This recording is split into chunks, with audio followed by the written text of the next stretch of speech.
इस बात में कोई शक नहीं, व्हाट्सएप जैसे मैसेंजर्स ने जीवन को बेहद आसान बना दिया है। लेटर बॉक्स से एसएमएस वाला दौर ही फास्ट फॉरवर्ड लगता था। व्हाट्सएप ने तो उस स्पीड को 4x कर दिया। इनोवेशन और इन्वेंशंस के तमाम प्लस पॉइंट्स हैं, लेकिन उन्नति और प्रगति अपने साथ कुछ चुनौतियां भी लाती है। व्हाट्सएप ने जीवन आसान किया, ये बात सही है, लेकिन साथ में कई तरह के रिस्क और चुनौतियां भी खड़े कर डाले हैं। ऑनलाइन फ्रॉड, धोखाधड़ी, फिशिंग और न जाने क्या क्या, ये सब व्हाट्सएप वाली सुविधा के बाय प्रोडक्ट्स हैं। इसलिए सभी को बेहद सतर्क रहने की आवश्यकता है, खासतौर पर सरकार को। व्हाट्सएप से जुड़ी ये खबर आज इसलिए ट्रेंडिंग है क्योंकि खतरे की आशंका के चलते व्हाट्सएप के एक अपडेट पर मोदी सरकार सख्त हो गई है। सरकार की तरफ से मेटा को नोटिस बाकायदा जारी करके जवाब देने को कहा गया है। मोदी सरकार की तरफ से साफ साफ कहा गया है कि जब तक सरकार संतुष्ट नहीं होगी तब तक व्हाट्सएप का नया फीचर भारत में रोल आउट नहीं होगा। व्हाट्सएप ने 30 जून को यूजर नेम फीचर की घोषणा की थी। ये ठीक वैसे ही होता है जैसे इंस्टाग्राम पर है, यानी चैटिंग के लिए नंबर की अनिवार्यता खत्म हो जाती है, यानी नंबर की, फोन नंबर, मोबाइल नंबर की जरूरत नहीं होती।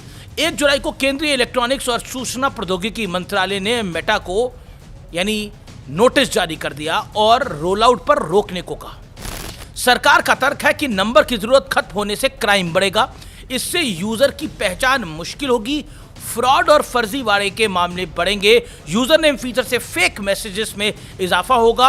आशंका है इस अपडेट से व्हाट्सएप टेलीग्राम की तरह बन सकता है, और ये सब जानते हैं कि टेलीग्राम कम्युनिकेशन के लिए कम, बाकी तमाम खुराफाती कामों के लिए ज़्यादा इस्तेमाल होता है, यानी गलत कामों के लिए।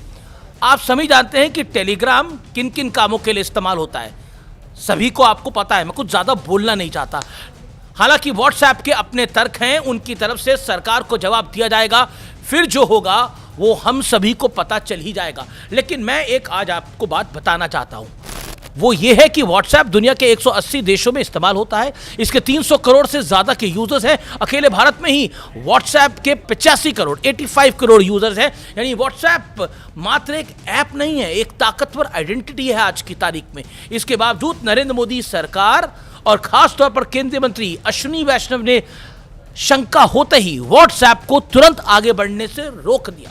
यानी दुनिया के 180 देशों में से इकलौते भारत ने यह बड़ा कदम उठाया है। हमने व्हाट्सएप के रुतबे से इन्फ्लुएंस हुए बिना उनसे सफाई भी मांगी है, और यह भी साफ संदेश दे दिया है कि भारत में सेफ पेजेस की गुंजाइश नहीं है। सवाल है कि सिर्फ भारत ही ऐसा क्यों कर पाया?